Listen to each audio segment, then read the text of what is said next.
U.S. President Donald Trump. Photo AFP. Bridgewater. U.S. President Donald Trump has touted new sanctions the UN Security Council approved for North Korea, saying they will have a very big financial impact.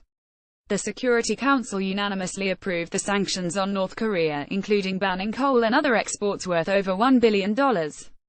The USD drafted measure, negotiated with North Korea's neighbor and ally China, is aimed at increasing economic pressure on Pyongyang to return to negotiations on its nuclear and missile programs.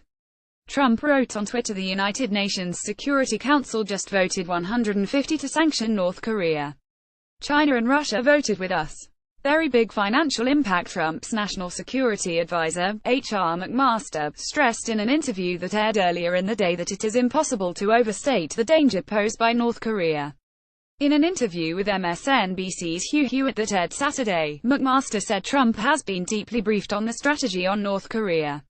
Tensions have mounted with Pyongyang's two recent successful tests of intercontinental ballistic missiles.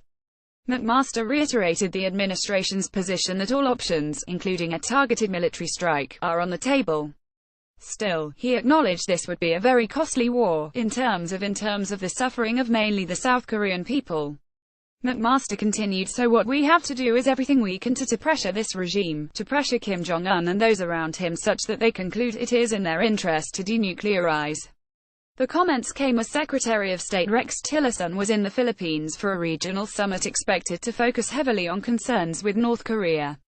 Tillerson has no plans to sit down with North Korean Foreign Minister Ri Yong-ho at the event. Tillerson's reluctance to sit down with his North Korean counterpart is despite his growing push for Pyongyang to return to the negotiating table with the U.S.